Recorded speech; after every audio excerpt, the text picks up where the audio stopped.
and welcome to Tuesday Folk People. My name is Maddie Leedham, and this evening we're going to be joined by the outstanding duo, the Ciderhouse Rebellion, made up of virtuoso musicians, fiddle player Adam Summerhayes and accordionist Murray Grainger.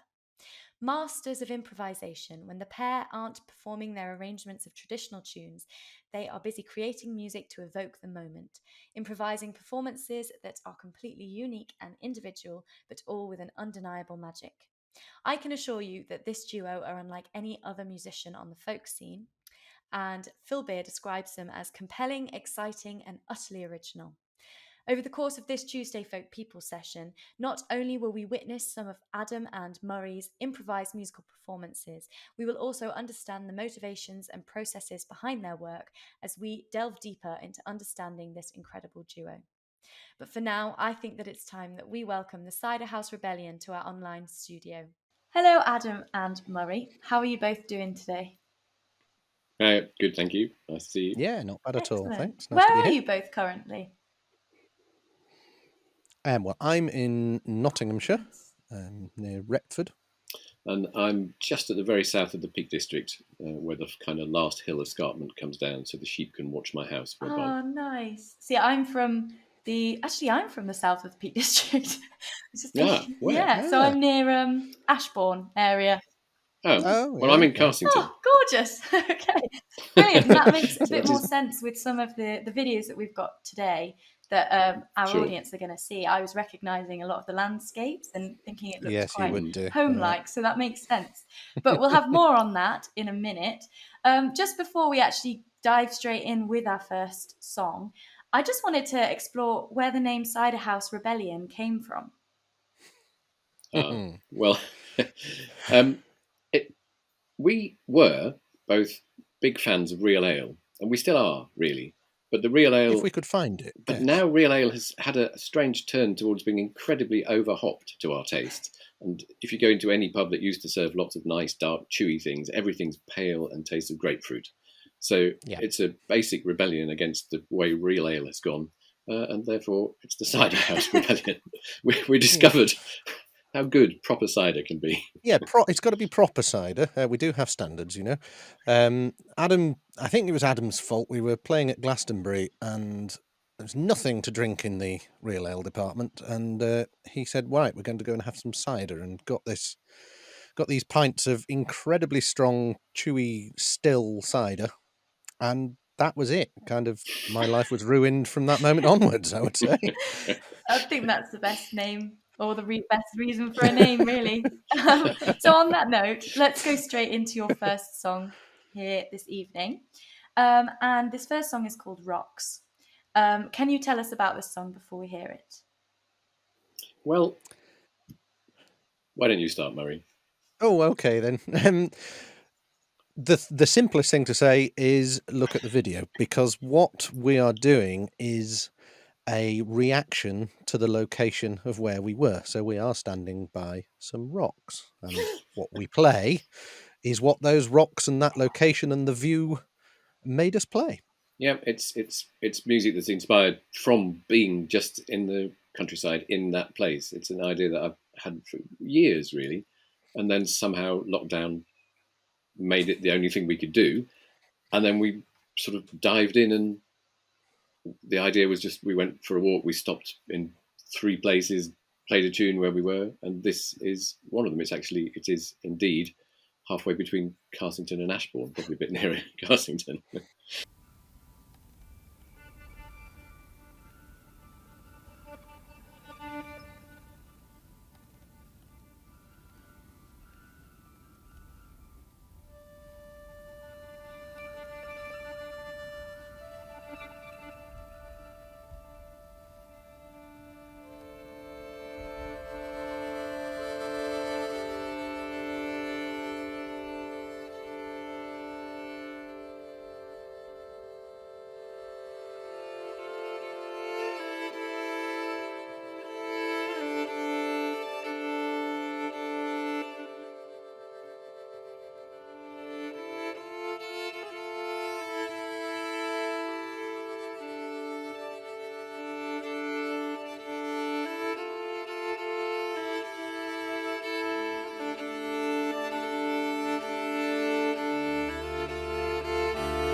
as we've seen, you both are extremely talented and established musicians.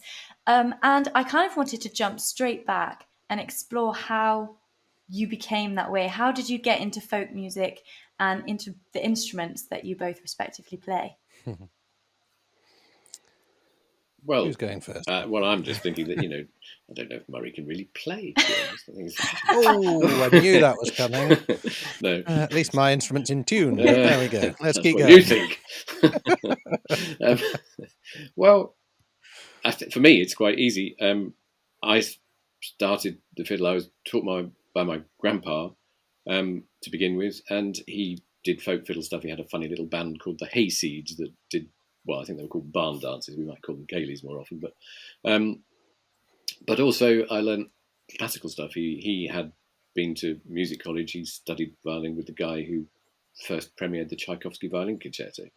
So it was a lot of that. I just paddled off in the world playing whatever came into my head, really, which was sometimes folk and sometimes classical. And for a long time, I didn't really get onto the folk stage to do anything because I was busy playing around the world doing classical stuff. But it was a joy to finally be able to do it somewhere other than in my own home, if you see what I mean.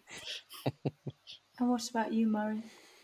Yeah, mine's a sort of a long timeline, really. It started. My parents met through Scottish country dance, so my first exposure to any form of live music would have been at those dances. So very much your archetypal Scottish accordion and fiddle band, and that was where it all started. So my father wrote down all the instruments he could think of, and my shortlist at the end of that was either the bagpipes or the accordion. So off we go. I'm learning the accordion, and as you can imagine, with a niche instrument, finding tuition is always more of a challenge than it is for the mainstream. And I was taught by a lovely lady who was great and really got me going very well. But she would be the first to admit that her training was she'd learnt it herself. She would never have claimed to have been an academic or anything.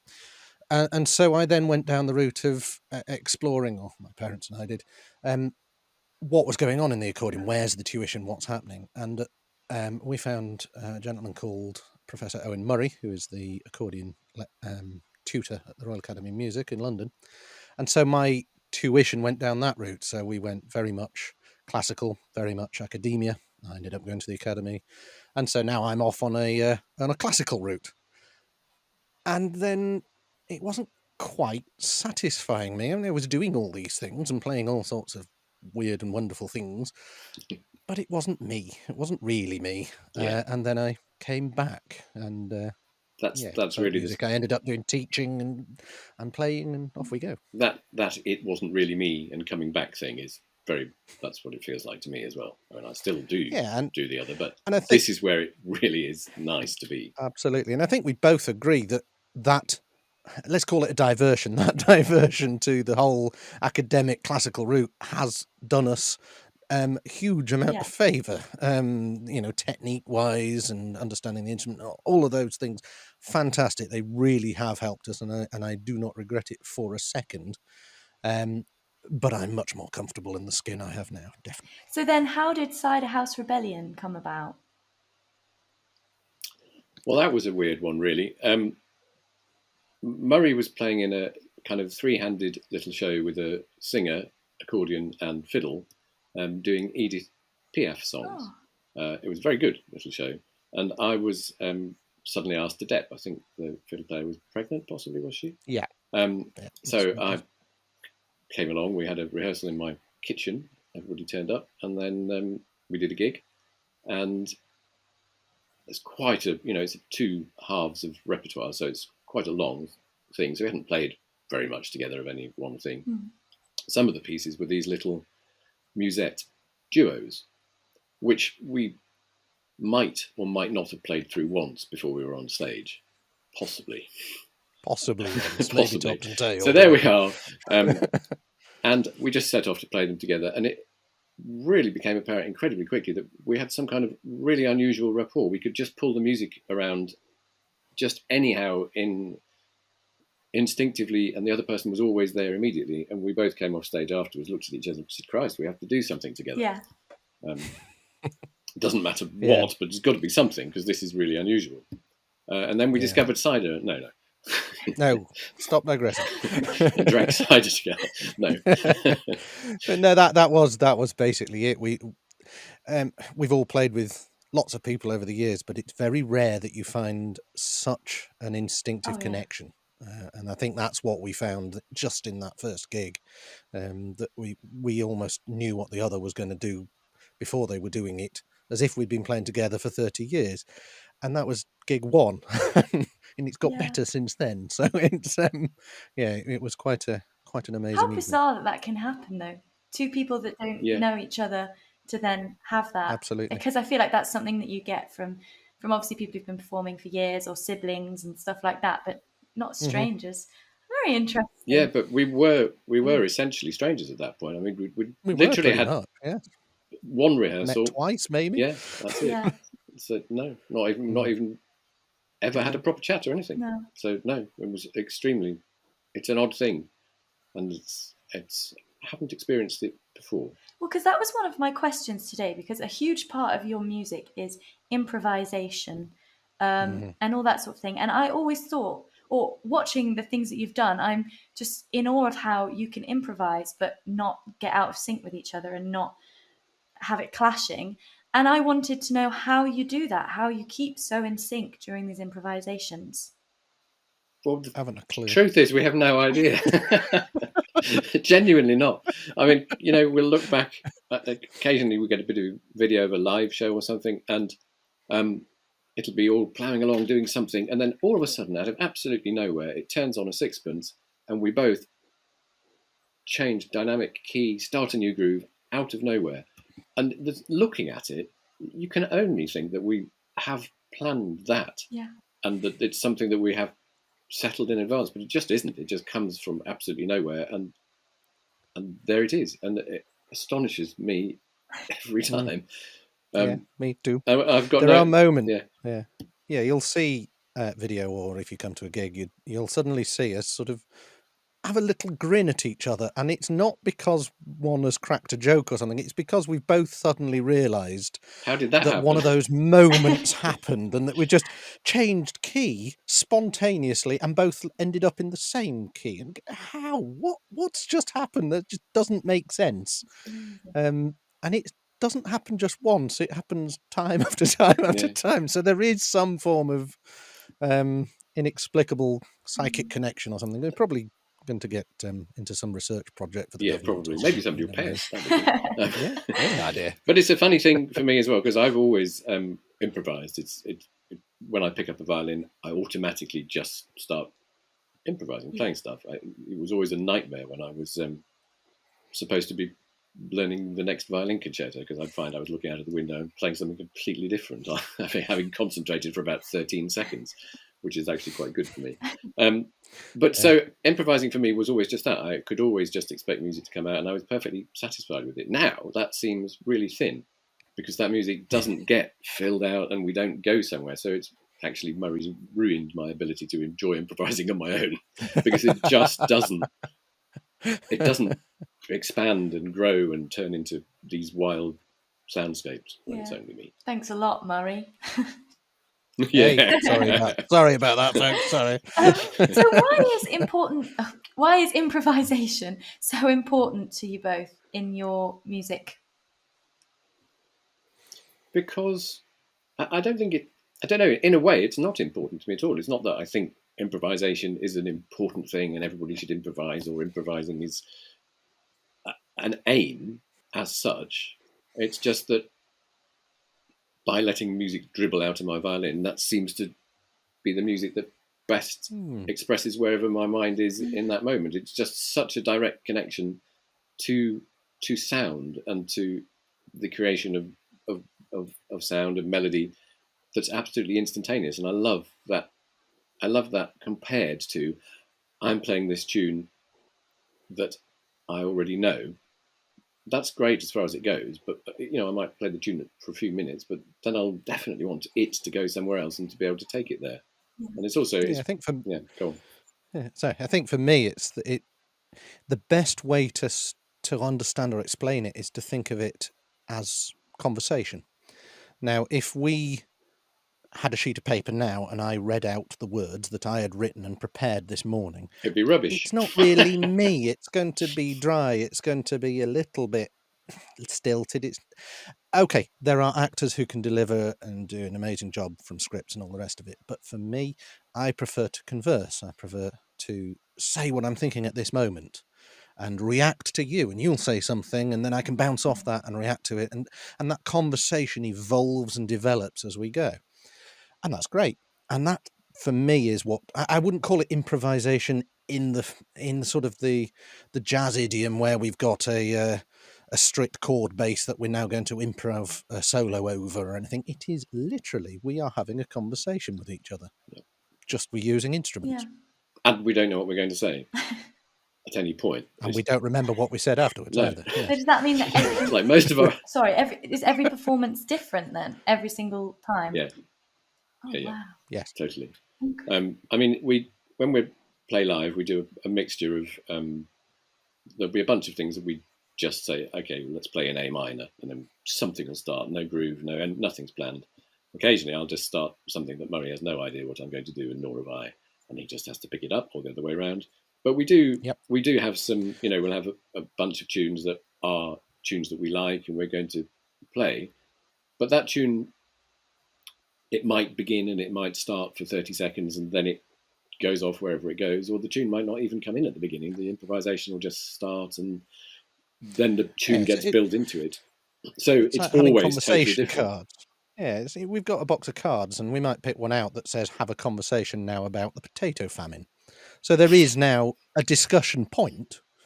Yeah. But where that conversation is going to go will be different every single time we have a conversation about the potato famine. Yes. Not that we do that. Not that we know a great deal about the potato famine, I would suggest. I believe potatoes were involved. I think the potatoes were hungry. Is that what it means? I should have just given you, said, right, you've got an hour, potato famine, off you go. You could have sat back and watched. It's just a minute, really, isn't it? Excellent. Well, I think now we should have our second song. Now that our audience are aware that it is improvisation, and they can really then understand that this music is coming from you. It's not pre-planned. It's none of that. It's just on the moment inspiration, which I'm improvisation, which I'm in awe of massively. So this second song is called First Corner. And it's similar to the first one in idea, which we are going to explore later on in the interview. But how is this one different? What is this one about? Well, this one, we were further up into the peaks, right in the middle above Hartington on the River Dove. Oh, nice. And you start off, it's the road to Buxton, and I think it's near Biggin that you turn left. I can't remember the name of exactly where it is, but you walk down over the hills and you're coming down towards the River Dove. It's a beautiful, gorgeous valley. And I'm damned if I can exactly remember where it is, but anybody who sees the video will recognise it. Anyway, no, it's just irritating having to find that one's suffering from stupidity live on air. No, we're not live, yes. are we? And it's just wandering down there. It was an absolutely beautiful spring day with a knife-like wind, and we just came down through this valley and they came to just where it was turning the corner and literally sat up by this little wall and played.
all of the songs that we see today are a particular example of a kind of project that you both are embarking on, which I've never heard before, and I wasn't even sure how to pronounce it. You had to help me with that one.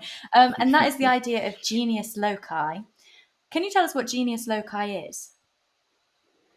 Yeah, it's a very old idea going right back to, I mean, goes well before the Romans, but the Romans thought of it as genius loci, and it's the idea that there's like a spirit of place. It's the kind of god of the place, if you like, or the spirit of the place, or the dryads that live in the trees in the place, depending on your culture and how long ago we are. And we Adam's very old, you see. Yeah, very old. It's worth it. And so the idea was, it's just this idea of catching the mood, that what the weather's like, what the place is there, and getting the spirit of the place. A different way of thinking spirit. We're not literally communing with Roman gods or any other kind of gods, and nor do we genuinely think that we're expressing some kind of brilliant truth of the landscape. We're literally going there in the moment, and just, it feels like this now. That's what it draws from us. That's what it's about. And I mean, we all know that if you go for a walk, if you go on holiday, you go to a viewpoint or something, that place and that moment gives you a certain feeling. That's kind of what we're exploring, and we like, but we're expressing the feeling musically. And we like the name because it's the nearest we're ever going to get to genius. Nice. But what inspired you to start doing this and start creating music in this way? Well, Lockdown. Yeah, well, kind of. I kind of touched on it. In the first bit. It's, for me, long ago, in the Lake District, when I was on holiday with my parents. I was probably about 15 or 16 or 18 or something, I don't know. And we were in this gorgeous house in Patterdale, and it was one of those summers where it was actually warm, and the evenings were warm and pleasant. And I had my violin with me because I was learning some stuff for some reason. I needed to play it to a professor or who knows. And I just went out into the garden at that evening and was playing. And it was just such a gorgeous, amazing feeling that since then, it's always been in my mind as, and I try to be outside wherever I possibly have the chance. I play more outside when I'm supposed to be working on stuff. I'll sit in my front bit here with neighbours wandering past looking at me suspiciously as I scrape at something I can't quite play several times. So just being outside playing, and that thing has been with me for forever. But I had this idea, I don't know, it's probably about a decade ago, of going into the landscape, filming just these things, and never brought it to anything. And then, as Murray says, there was lockdown. And it was the only place that he and I could actually meet together and legally play music. So from that, very quickly, we got to this idea. Yes, it developed. I mean, we started in lockdown.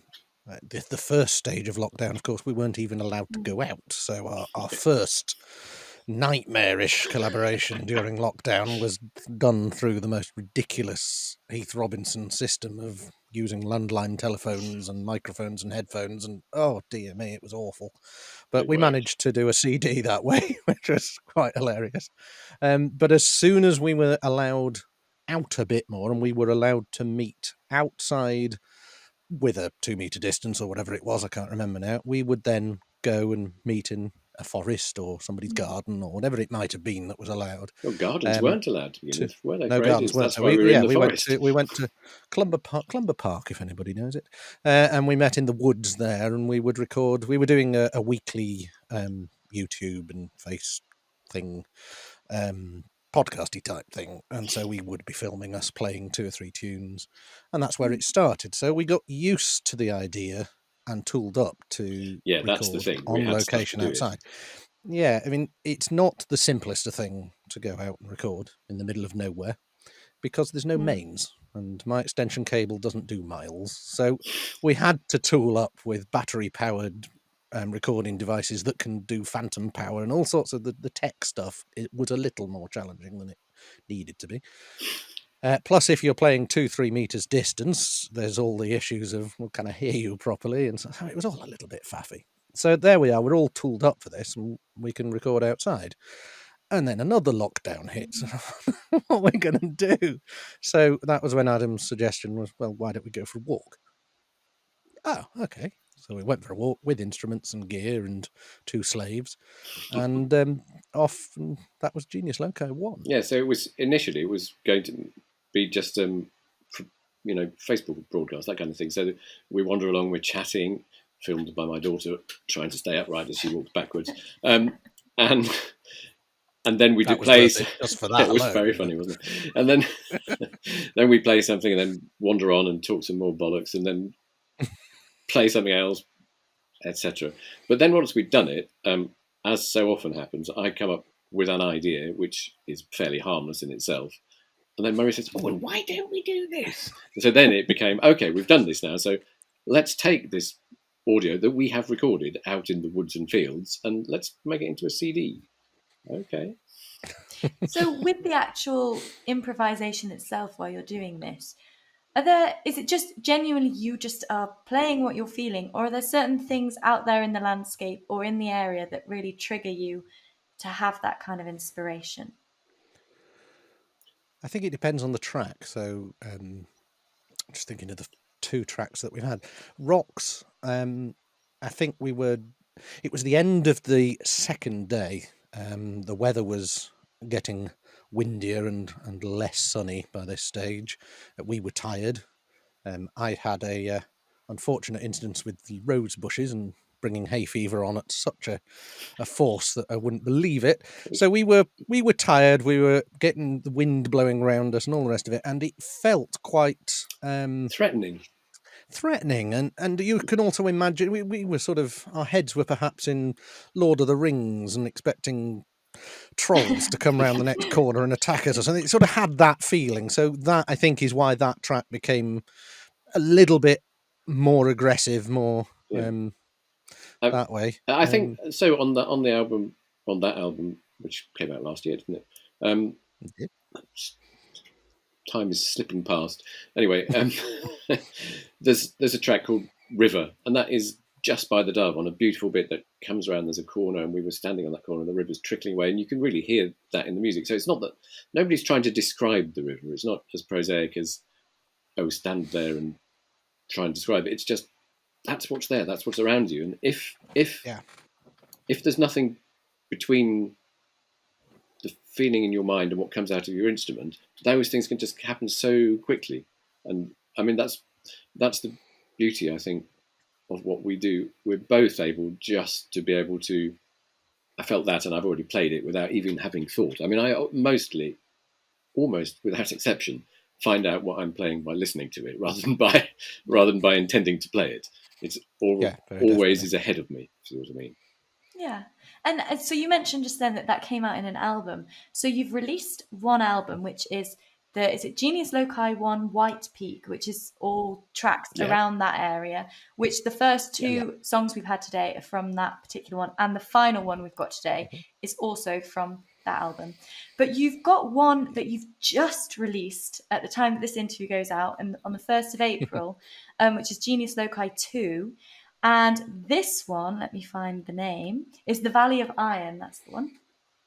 And I was just trying to remember. How do you choose the places that you're going to do this? Because they're different kind of feelings, different areas. How do you decide? Well, Valley of Iron, there's a very good reason, because it's all actually inextricably linked to a bigger project that we're in near completion, which is an Arts Council funded project collaborating between Ciderhouse and our trio, which is Words of a Fiddler's Daughter, and also we have an archaeologist involved and all sorts of things going on. So it's related to a full video project exploring the ironstone mining that happened in the Rosedale area of North Yorkshire. And that was definitively my fault, I think. Oh, absolutely. Most things are your fault. Some things might be. Because my mum has a house in Rosedale, and I was visiting her over the summer, and it's an absolutely fantastic valley. It's got this long railway, dismantled railway, that's to do with these ironstone mines and ironstone workings. And I was wandering around there on my favourite walk to the Lion Inn on Blakey Ridge, which still has excellent cask ale. So one of the rare ones. And a pint of Old Peculiar there. This is an absolute advert. We're not on the BBC, are we? So this is fine. A pint of Old Peculiar there is as good as you'll ever get. Anyway, so we were wandering around there, and I met this guy. We were together, family, and I was suddenly chatting to him because I wondered what on earth he was doing. And he was this archaeologist, and say, "Oh well, this is the navvy camp that was here for the railway," and so then he gave us kind of a whole talk on the whole thing. It was absolutely fascinating, and he was good as well. And while I was standing there, I thought, right, I've had a plan. So and my daughter was there as well, Jessie, who is part of our trio, Words of a Fiddler's Daughter. She is indeed the fiddler's daughter, and she's a poet. And I said, right, I've got a plan. Why don't we, and so I said to this guy, look, you're going to do the archaeology stuff, you're going to talk to the camera, Jessie will do poems, we'll play, we'll do an outside recording thing, and we'll make some programs. And he looked completely gobsmacked and blank and terrified, but said yes. And his boss on that project was the project manager for the whole Land of Iron project, which was happening in that part of Yorkshire at the time, which was about conserving the amazing ruins in that valley, explaining to people what the ironstone mining had been, what had been going on. So suddenly, within a very short time after that, we're making an Arts Council application to support making these films, recording this stuff. And that's been quite a big part of our lives for the last couple of years, hasn't it? The last 18 months, really, yeah. Almost 4 hours of video. Of actual programs. Thoroughly. So it's multiple cameras, it's full audio rigs, it's drone footage, it's a big thing. So it's TV level of film work. So it has taken us on quite a journey of learning as well. Well, let's have our first taster of this project with our next song, which is called Black Houses. And so I'm sure it's quite self-explanatory in the title and in the video itself. But can you tell us about this song? Yeah, it's probably not self-explanatory in any way, because it's a little... Yeah, the things you need to see have gone. That's the problem. Yeah, it's what you see on the video and what is there, which is my absolute favourite part of the valley, is this funny little 2 walls come together in a triangle with a chimney and a fireplace. And it's pyramid shaped from one angle and just has those 2 meeting walls and a window that just looks out over the valley. It's small, and I always call it Chimney Pot Cottage for no very good reason. But then we discovered, as we were talking to people who knew much more than us, it was part of quite a big house, which I've now seen some very old photos of, which was part of the railway. It was for the railway workers, and I think there was some control stuff in it as well, which has long gone. But it's such an incredibly exposed bit that it was painted on the outside with tar to keep the weather out, hence black houses.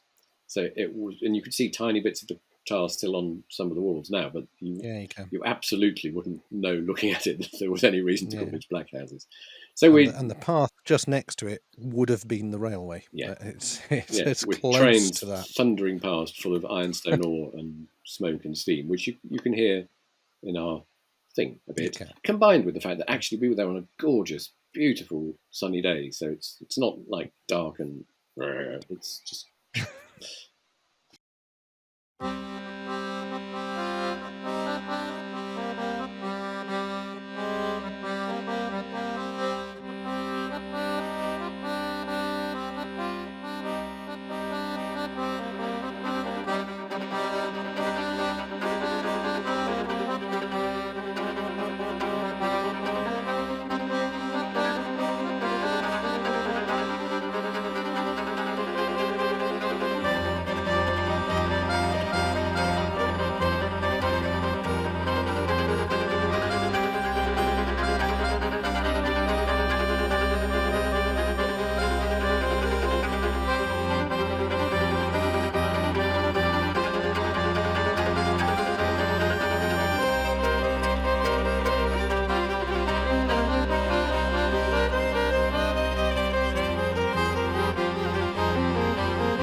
Have you performed any of the material that we've seen today in sort of like a live setting in front of an audience?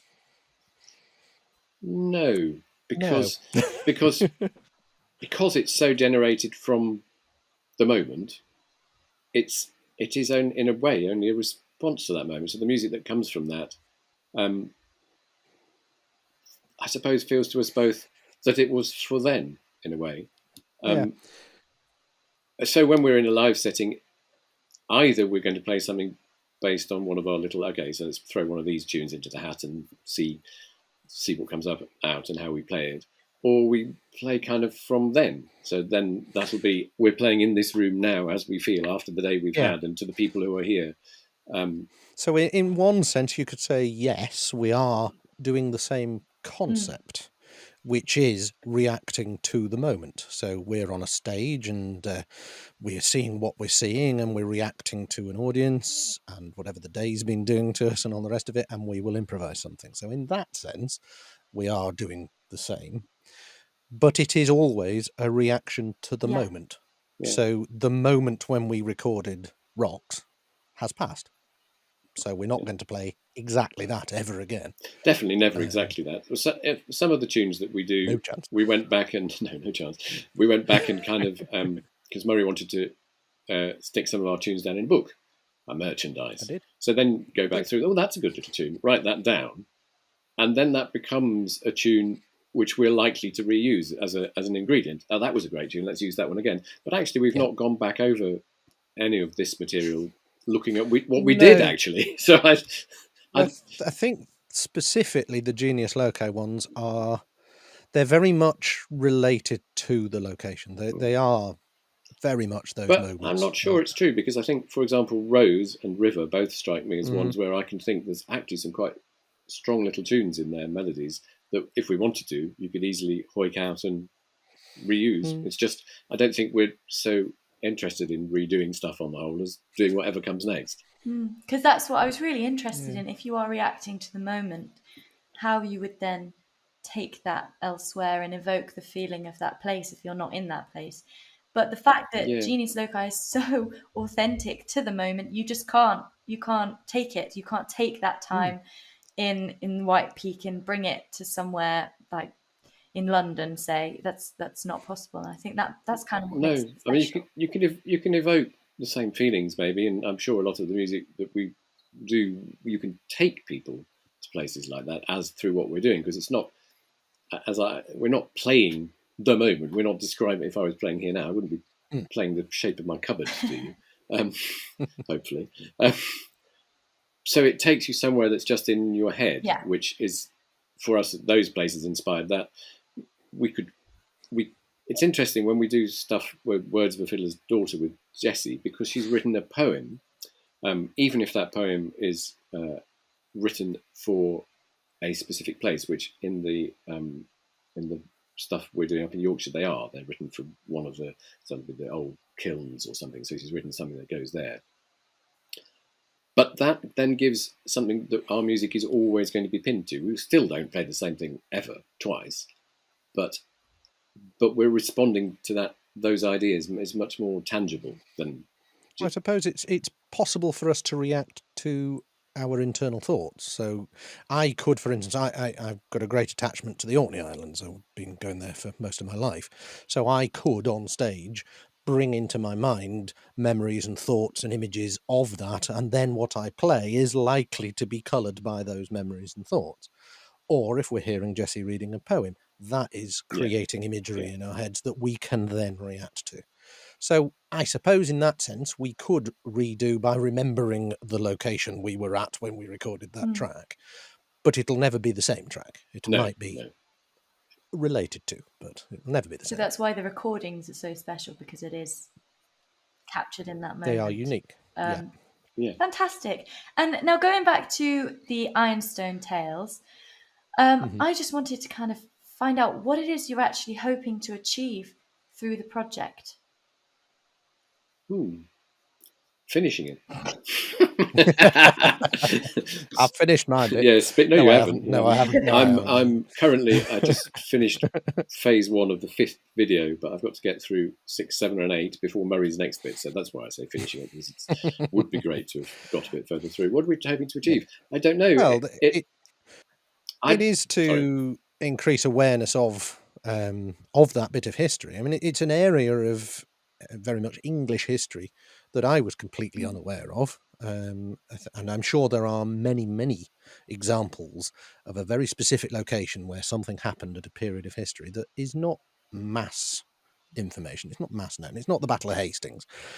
So you don't get taught this at school, and unless it happens to come up on the Great British Dig or whatever on the TV, you know about it. So what this is doing is very much bringing to public attention an amazing part of Industrial Revolution history and an amazing place. So it's certainly to help with that. It certainly does that, but I'm not sure that that's the aim, if you see what I mean. It wasn't what motivated it or what we're there trying to do.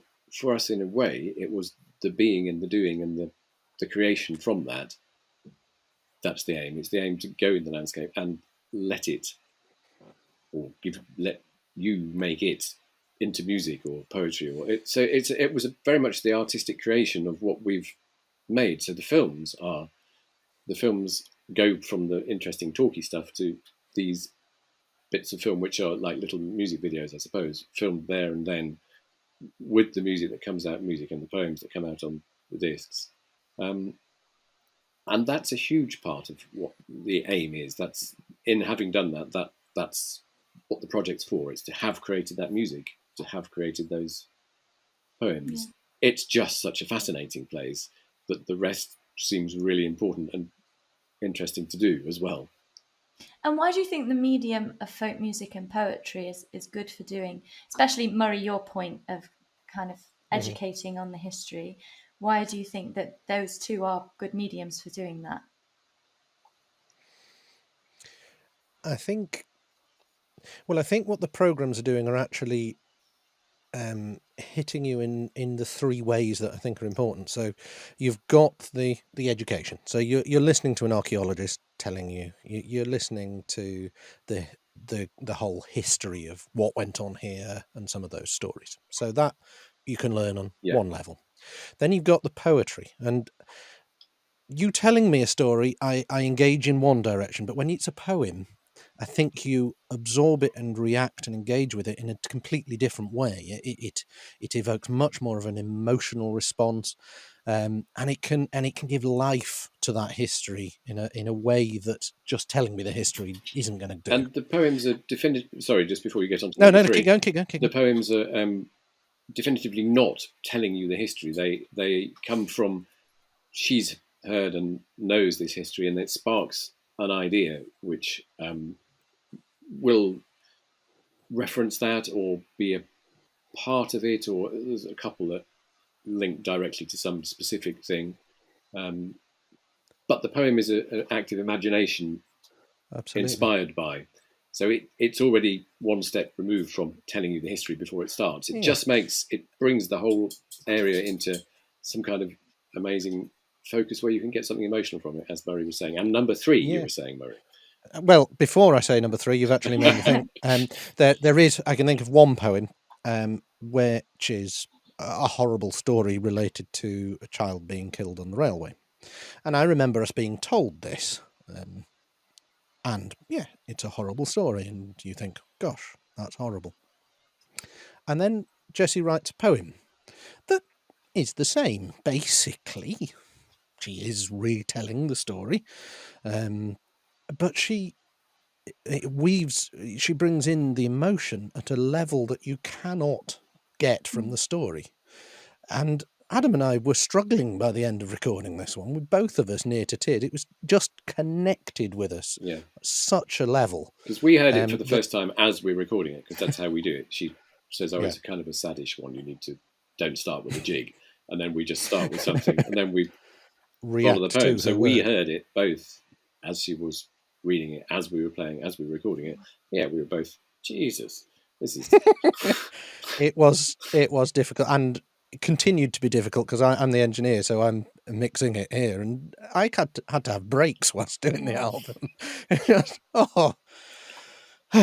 Anyway, and then of course number three is the music, and as a musician, for me, music is the best way of communicating emotion, and so the music it's unraveling the feeling of the place and the feeling of the history and the feeling of the ruins, and it's just a way of communicating the place to people in a way that the other two do in their own way, and put all three together, and it's almost as if you've been there. So I think in answer to your question, I'm not convinced they are the best way, and I'm also not convinced that we're exactly trying to do that. What we're trying to do is give people, look, here's an amazing, beautiful place, and here's some amazing facts about it, which you will find fascinating. And look, we made this from it, and it's the package I think is unusual, actually. And so if people wanted to watch this, hear this, where will they find that, and when will they find that? It's not quite set in stone as yet, so the best recommendation would be to either follow us on Face, Twit, Insta, Woodle, or whatever they're all called, any of those social medias, or our website, the Ciderhouse Rebellion.com. Or our YouTube thing, because it's quite likely to end up on there. YouTube, any of that lot, really. But we will be announcing it on all of our streams, so it will be on all the social media. It will be on our website. So basically, follow that. Basically, the audio recordings are finished. The videos aren't quite finished yet, and as soon as they are, we'll decide exactly when they're coming out. It won't be long. Oh, I'm looking forward to it. So we are unfortunately running out of time, and so because of that, I want to now briefly explore what we've got coming up in the future from Ciderhouse Rebellion. So have you got any exciting projects other than all the things that we've already explored in the works? Well, we have got some gigs over the summer, so have a look at the website, etc. Obviously now COVID is where it is. There are more gig opportunities opening up, so we are back on the road. So there are those. But then there is a new and exciting project coming along that is both Ciderhouse and Words of a Fiddler's Daughter, and ballet. Wow. Yeah, so with ballet folk have asked us to work with them to create something for festivals over the summer, which is going to be very exciting. Jessie's actually finished. It's kind of a long narrative poem, which she sent through to us moments before this interview, so we haven't looked at it yet. But by the time it goes out, we'll have actually looked at it, sorted it out. Had a first rehearsal. Rehearsal with the ballet people. So that's going to be very interesting and an entirely new and different thing for us. Yeah, because again, what ballet folk is interested in the same way that we are, is not doing, here's a piece of poetry, a piece of music, and a piece of dance. It's, again, trying to develop the three-way conversation. So can poetry and music and physical dance still retain some of that interaction and conversation? So it is going to be very exciting putting it all together. Yes, very, very exciting. And you can just keep adding creative mediums in there, and then eventually a huge conversation. No, amazing. Yeah, and so as I said, we have run out of time, but thank you very much, both Adam and Murray, for joining me this evening and chatting to me about everything you've got going on. And we'll definitely be linking up again in the future in one of your many projects. But for now, we have got one final song. You've mentioned it a couple of times throughout this interview, so exciting now that we can hear it. And this is River. Can you tell us about this? Yeah, it's you'll see the video. Gorgeous sunny day, standing next to a rippling river. It was actually flowing quite fast, I think. Yes. Beautiful blossoms on, I think, either May trees or blackthorn. It might have been blackthorn. Could have been hawthorn. Anyway, can't remember. But gorgeous. Gorgeous, beautiful day, unbelievably beautiful little bit of Dovedale Valley. It's not called Dovedale up there; it's got called something else, but it's on the River Dove. It's just a sparkly little track that goes with the water, I think.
Thank you very much for watching.